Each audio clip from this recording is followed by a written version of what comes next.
Good morning, everyone. Good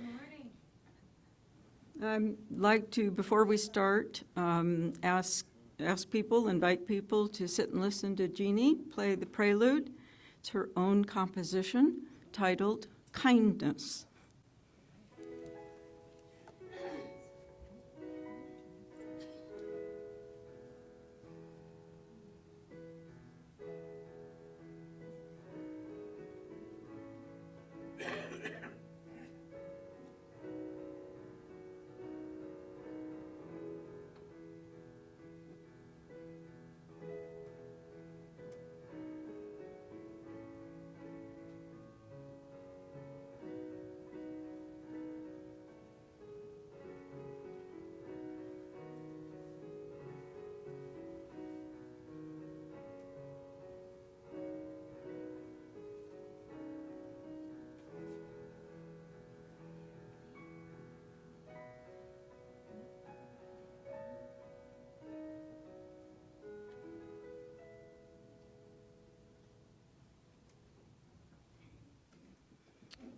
That was beautiful. Thank you, Jean. I want to welcome all of you here in person and a few people I've seen on Zoom to our time of celebration and deep connection. We'll celebrate silence by turning off cell phones, if you haven't already.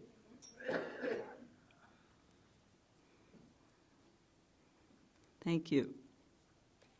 A reminder that if you wish to have a particular joy or sorrow, or an announcement read during our service, please remember to fill out the form that is on the table in the back of this room, preferably before we start, but there is still time to do a joy or sorrow. For those on Zoom, you can perhaps contribute by unmuting, or if you place your thought in the chat, I will catch them. Is anyone bringing greetings from another UU organization? I think probably not. I know we do. For newcomers, we're happy to have you here to check out our church. We hope you were welcomed at the door. We want you to come in and enjoy the atmosphere and see if this church is for you. If you would like to receive the church newsletter, contact Becky Tanner here in front to be added to the list. And following our service, you are invited to join us in our community room, where we gather for fellowship and where there are many opportunities for discussion and making friends, and today for eating birthday cake. Today's the first Sunday of the month, so we want to take a moment to acknowledge the birthdays, and we will have the birthday cake. If you were born in March, would you raise your hand? Oh, I see Yandi, and I see our guest Elizabeth. Congratulations. We'll make sure you get a piece of the cake. Jean McKean would like all people who need a name tag to come see her in the adult meeting room, the religious education room, which is on the left as you go out towards the community room. I only have one announcement. Are there any either announcements or joys or sorrows in the back? Okay. Would you like to come up and make it? The ladies' luncheon is at 11 o'clock. We changed the time this coming Friday at the Country House Restaurant down 92. This coming Friday, 11 a.m. for ladies' lunch instead of breakfast. Well, you can eat eggs. Well, you can have breakfast anytime at the Country House. And the other announcement I have is going to mean something maybe to those who've been here a few years, but a group of, a trio of women from Bisbee called La Luna Tunes, who have sung for us many years ago, will be singing for us on March 26th. So our service then will be La Luna Tunes. and they are great. They sing a cappella. All right.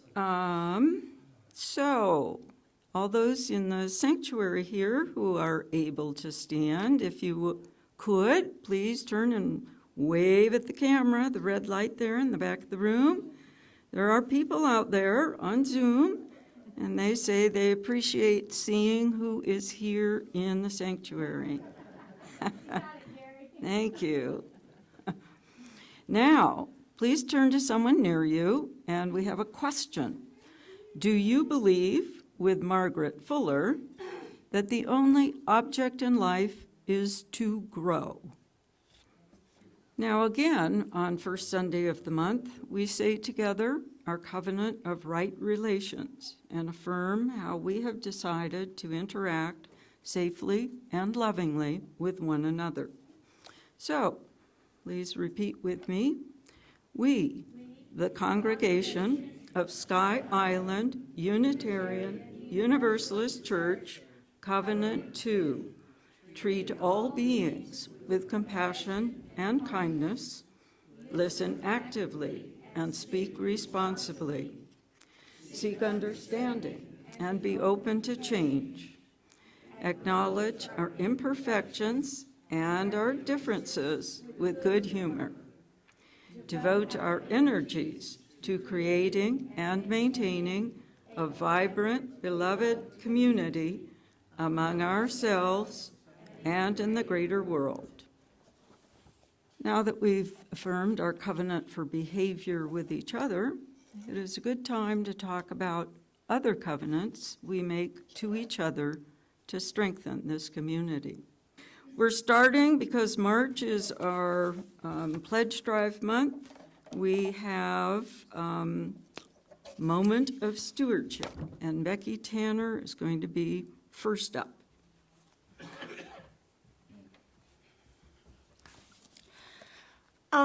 Being a recovering Southern Baptist, I do not want to offend or pound the pulpit too hard. But March is Stewardship Month in our Sky Island UU Church. This is the time of year when we ask you to pledge financial support so that we can develop a budget. The proposed budget will then be presented to the general annual meeting on April the 30th for your approval. I choose to support Sky Island for all the wonderful experiences I enjoy within these walls and other places with the people of this congregation. Sky Island is family. Many of us here do not have regular family nearby or anywhere around in the area. This is true for Ken and me. This congregation is a family to us. And besides, Sky Island is often better than family. You don't have quite so many disagreements. It takes about $900 per member to keep our finances balanced. We fortunately no longer have a mortgage, but there are still the utilities, insurance, supplies, repairs and maintenance, and of course, a salary for our very, very special Reverend Tina, guest speakers, and musicians. With your pledges, we can set a functional budget and enjoy all the spiritual support, camaraderie, and companionship that Sky Island gives back to us. I ask for your financial pledge for the 2023-2024 fiscal year to keep the spirit and work of Sky Island soaring high in the southeastern Arizona sky. There are plenty of cards, there are pledge cards available out in the social room today and will be for the whole month. And you can take the card and fill it out, put it in the envelope. It's all nice and private. And this will make it your official gift. Please take one of the cards and give sincere thought to what you can do to keep Sky Island financially sound. Thank you.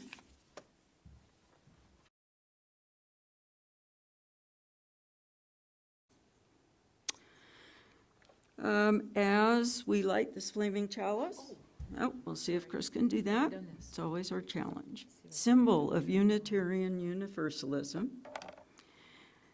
May worship today and any human gatherings inside this church, press that and then that, feed us in body and soul. Let us remember these words from Margaret Fuller. A house is no home unless it contains food and fire for the mind as well as for the body. For human beings are not so constituted that they can live without expansion. May we also hear Fuller's advice for looking for the sacred. Reverence the highest, have patience with the lowest. Let this day's performance of the meanest duty be thy religion. Are the stars too distant? Pick up the pebble that lies at thy feet, and from it learn the all. Joys and sorrows.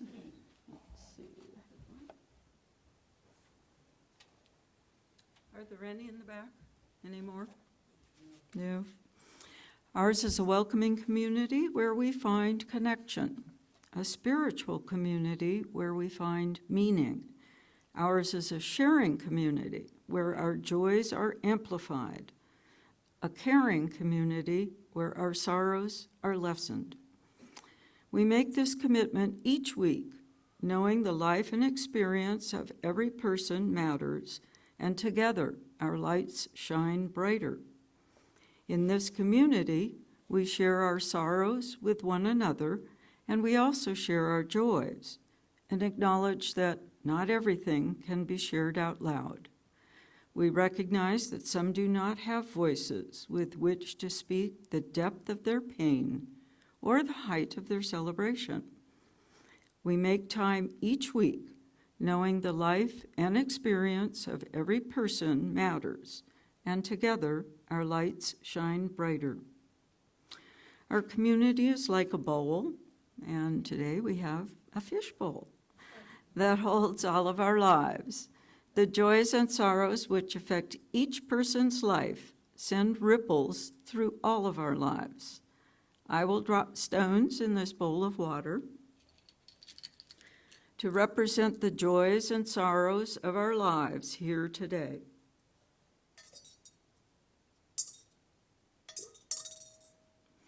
I will also drop more stones in the water for those joys and sorrows that were not spoken, and for those of the rest of the world. I will read the one joy that I have.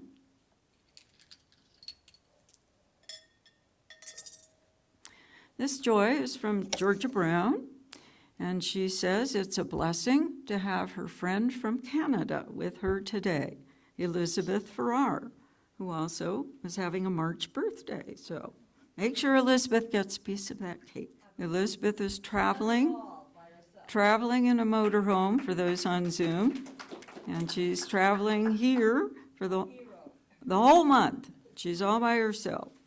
Brave lady. Now hear from Chris Smith, who will educate us about Margaret Fuller, and we will spend an evening with Margaret.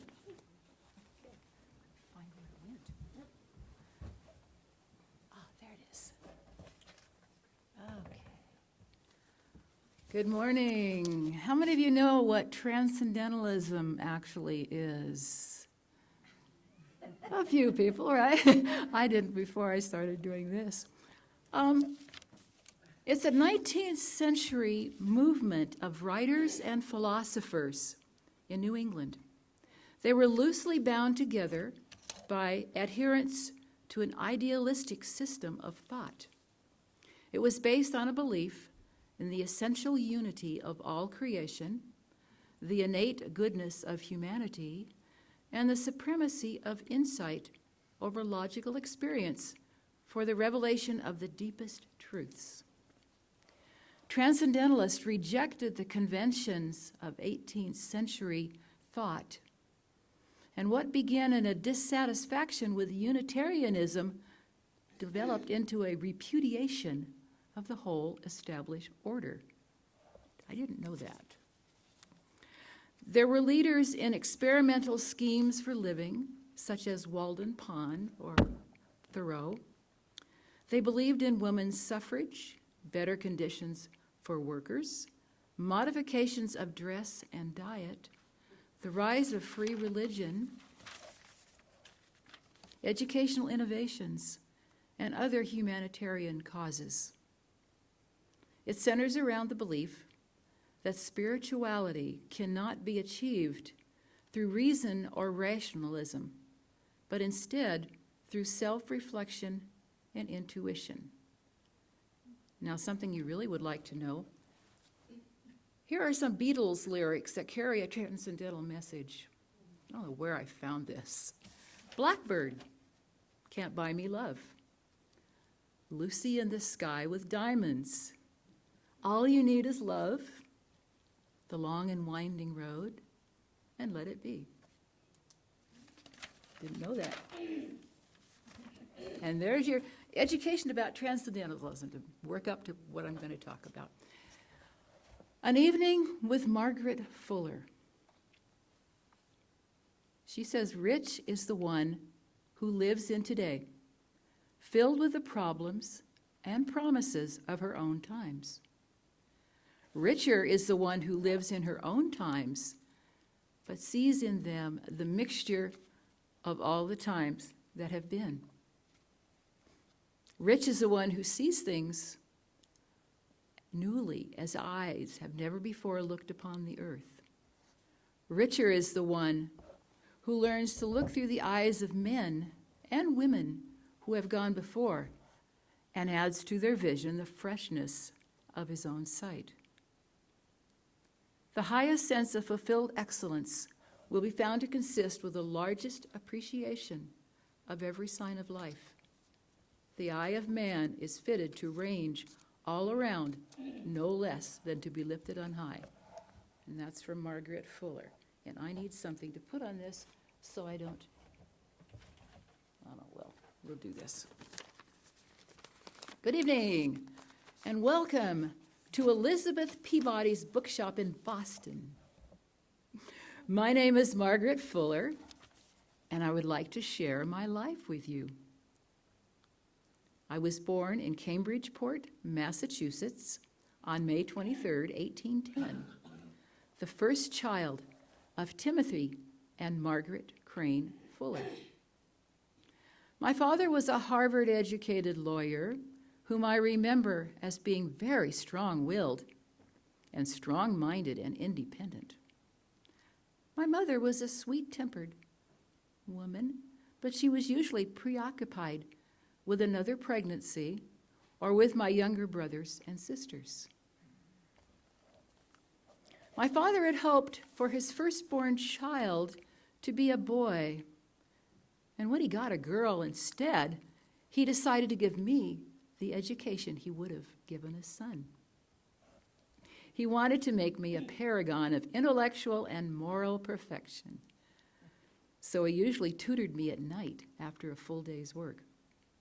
He taught me Latin and other languages, history, literature, mathematics, and other subjects. He insisted upon accuracy in my work and was a strict disciplinarian. Many times I was very lonely and felt a little warmth of closeness from either of them or my mother. Sometimes I had a hard time sleeping at night because of vivid dreams brought about by late night reading in books such as Virgil. Have you anybody ever read Virgil? I haven't. I just wondered. They were sometimes too advanced for such a young child. During my very short experiences of formal schooling, I found the other girls frivolous and rude. They thought me rather strange. You see, at that time, my rigorous education was quite rare for a boy, totally unthinkable for a girl. People thought that overexertion of a girl's brain could severely damage her female functions and her domestic capacities. Woo! Wow. Looking back, I can now see that even though my father's regimen was emotional harmful for me in some ways, it also strengthened my mental powers and gave me a view of the world that few American girls or women had access to at that time. When my father died suddenly of cholera in 1835, I was 25 years old and felt very unprepared for the family responsibilities that were thrust upon me. I managed to provide Harvard educations for each of my brothers. During the rest of my life, I felt much pressure to earn my own living and help provide my family as well. Because of my father's high expectations of me and my own intense interest in intellectual progress, many people felt that I was not a, quote, true woman. Oops. Let me explain that a bit more. As a result of what you have termed the Industrial Revolution, with the rise of manufacturing and the movement away from the self-sufficient household in which they played an essential economic role, women now had less to do. This is when the, quote, cult of true womanhood began, in which women were expected to be pious, pure, submissive, passive, and domestic. Does that relate to any of us here anymore? There was no encouragement for intellectual work, so I often had to rely on only my own ego to sustain me. People seemed to be drawn to me by my sense of humor, my generosity, my warmth and womanliness, and my empathy. Now, lest you think me bragging, many told me that I had a real talent for leadership and seemed like a very accessible queen. I don't know where they got that. But I also know that many disliked me and felt me to be arrogant and affected. And I know I intimidated some. As to how my life relates to Unitarianism, both my parents shared that faith. I adapted that inherited faith to my own needs, wishing to be a Christian in full possession of my reasoning powers. Some of my Transcendentalist friends rejected the church, but I did not. But I found there was nowhere I worshiped less than in places set aside for that purpose. This is a church. Bronson Alcott, the father of Louisa May Alcott, believed that a child should be educated in the Socratic tradition of conversations. He invited me to teach in the Temple School in Boston. At the same time, I did private tutoring and also carried on a, yes, turn the page, heavy schedule of study for myself. That study turned out to be so demanding that I eventually had to leave the school because my health suffered. Mr. Alcott also thought highly of me, and I remember him speaking very eloquently of me after my death. I also believe that women had too little opportunity for an education that would exercise their minds, so decided to help them. In 1839, I began a series of conversations for women in this bookshop. Now, this is where we are. Remember, we're in a bookshop. Okay. And now I've got to find where I am. We had weekly discussions on subjects such as mythology, ethics, creeds, the fine arts, poetry, education, and philosophical questions such as, what is life? Once in a while, I even opened these sessions to men, one of whom said the experience was even better than his education at Harvard. And of course, they also paid me well for that experience. I continued these conversations until 1844 and have seen that they had an important impact on women's education for the rest of this century. Because I knew very early that the only object in life is to grow, I found that male and female roles of the time were too strictly defined, and I felt confined in women's milieu. Therefore, I became friends and colleagues with men such as Ralph Waldo Emerson, Theodore Parker, James Freeman Clark, Frederick Hedge, and William Henry Channing, all of whom were leaders of the Transcendental movement in Concord. I approached them as an equal and was very seldom disappointed. In fact, I was the first woman member of the Transcendentalists Club, as well as the first editor and contributor to their journal, The Dial. One of the long pieces I wrote for that publication concerned the problems of women's rights and sexual roles. I later expanded that piece into a book, Women in the 19th Century. During this time, I also wrote Eckermann's Conversations with Goethe and Summer on the Lakes, a travel book. The publication of these books made me known outside of New England. In fact, Horace Greeley asked me to be a critic for his paper, the New York Daily Tribune, an offer I gratefully accepted. I was the first woman to earn my living as a full-time journalist, and my articles made me a pioneer in investigative and sociological journalism. When my father died, I had not been able to travel to Europe as I'd planned. So in 1846, when my friends Marcus and Rebecca Spring invited me to travel with them to Italy and help with their young son, I immediately accepted their gracious offer. It was an unforgettable experience. I enjoyed European culture and art and became involved with the wonderful people there. It was in Rome that I met Giovanni Angelo di Assole, and we became very good friends. However, when he asked me to marry him, I refused and flung myself into a whirlwind tour of Italy.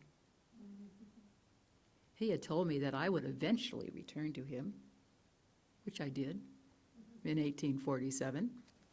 We married and had a son who we named Angelo. During this time, Rome was in the throes of revolution, and all over Italy there were uprisings against Austrians. During the French bombardment siege and invasion of Rome, my husband's life was in constant danger. I left our son in Rieti with friends and directed a hospital in Rome for war casualties. When communications were cut off and travel became impossible between Rome and Rieti, I became frantic and anxious, but did not let that interfere with my work. Since I was also sending regular dispatches to the Tribune in America, I was the first American woman war correspondent under combat conditions.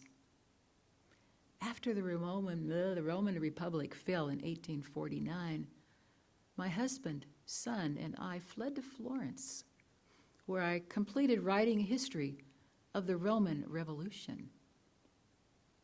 It was a beautiful, tranquil time in which I also wrote tactful letters to my friends and family, telling them of my marriage and motherhood. I'm sure many were quite surprised at those revelations. In 1850, we booked passage to America on a slow cargo ship. I had an omen of terrible things to come when the ship's captain died of smallpox. Then, while we were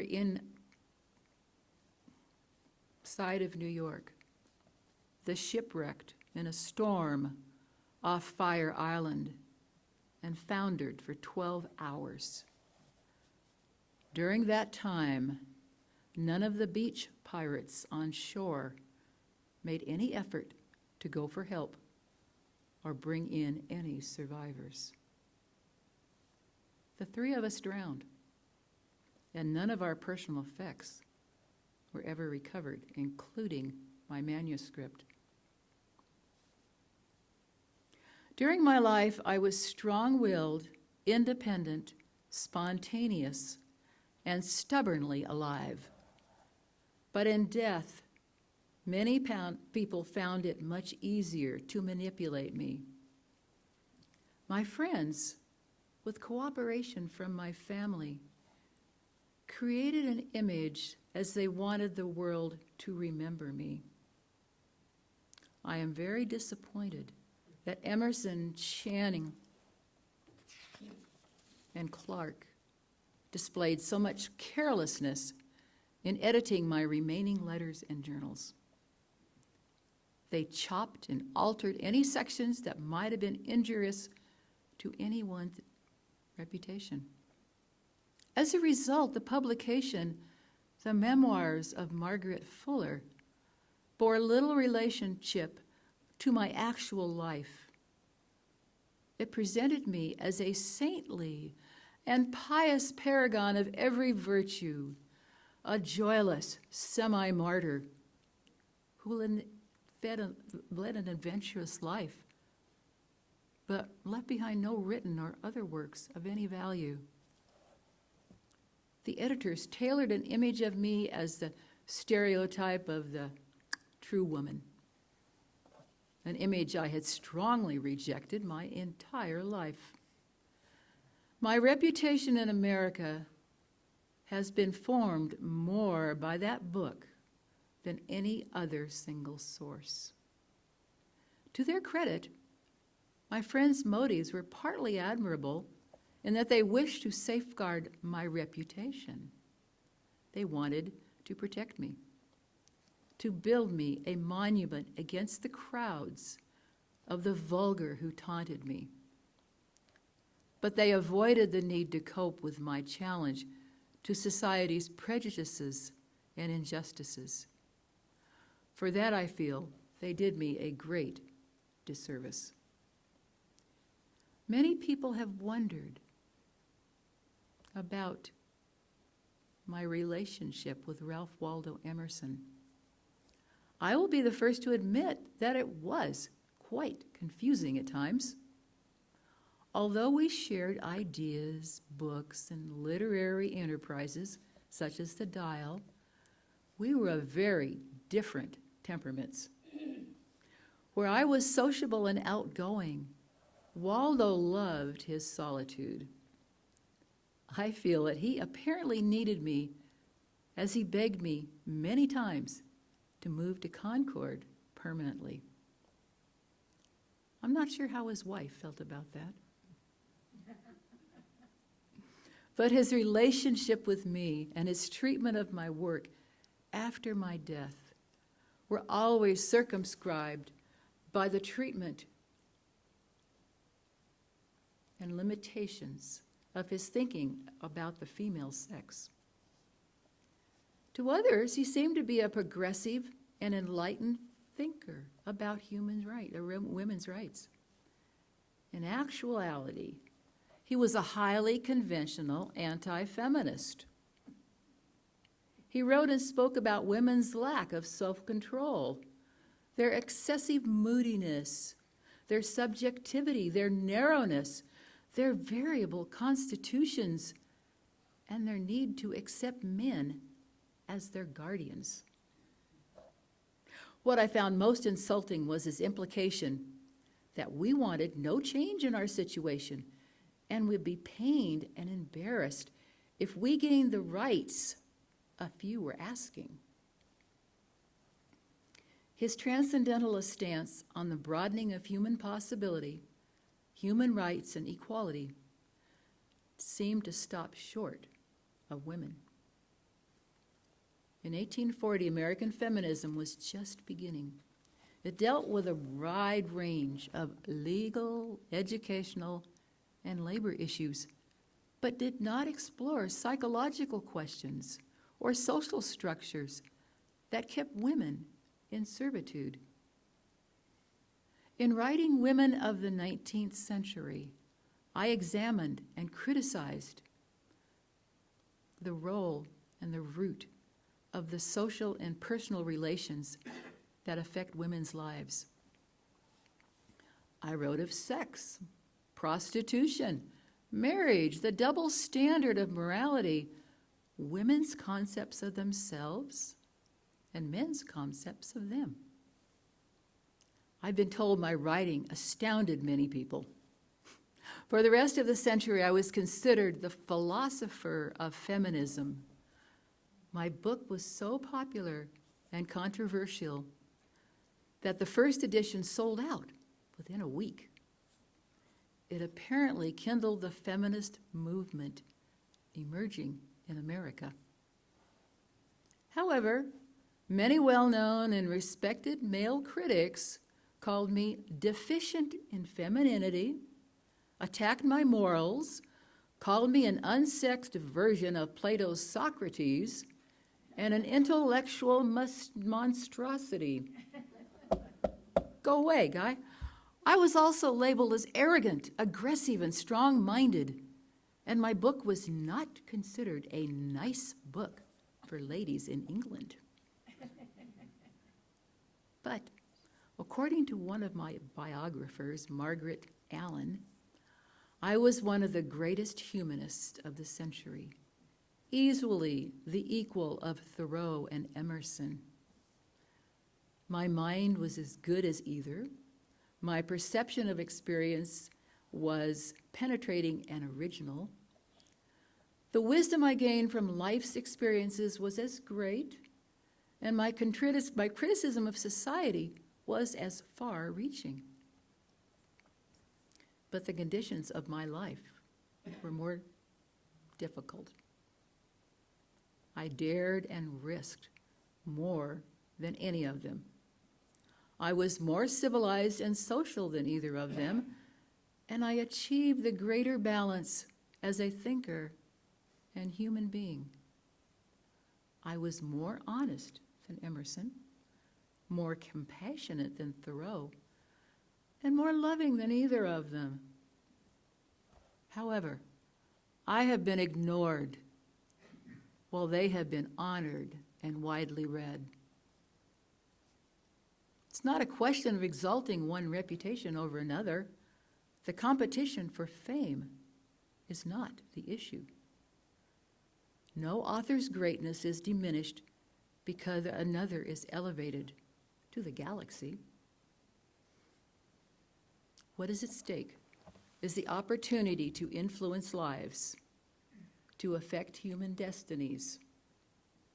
The unknown, unread writer is denied the power to change lives, to shape minds, to destroy and create the world. Thank you.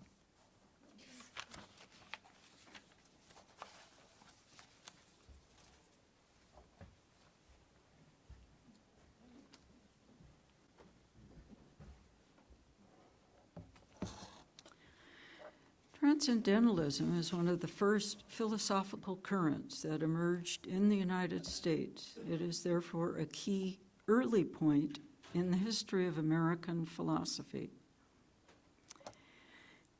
It arose as a reaction to protest against the general state of intellectualism and spirituality at the time. The doctrine of the Unitarian Church, as taught at Harvard Divinity School, was closely related. The origin of Transcendentalism is closely related to Unitarianism, a religious movement in Boston in the early 19th century. Transcendentalism, started to develop after Unitarianism took hold at Harvard University. Transcendentalism was not a rejection of Unitarianism. Rather, it developed as an organic consequence of the Unitarian emphasis on free conscience and the value of intellectual reason. The Transcendentalists were not content with the sobriety, mildness, and calm rationalism of Unitarianism. Ooh. Instead, they longed for a more intense spiritual experience. Thus, Transcendentalism was not born as a counter-movement to Unitarianism, but as a parallel movement to the very ideas introduced by the Unitarians. I found some text in Wikipedia about Transcendentalism and thought it was worth a few sentences there. Our closing words are from Margaret Fuller. As we end our worship today, we affirm that life is indeed the greatest gift of all. With these words from Margaret Fuller to feed our souls. Life is richly worth living with its continual revelations of mighty woe, yet infinite hope, and I take it to my breast. Fuller also assures us that spirits that have once been sincerely united and tended together a sacred flame never become entirely stranger to one another's life. May our time near this sacred chalice keep us in each other's hearts even after we extinguish its flame for today.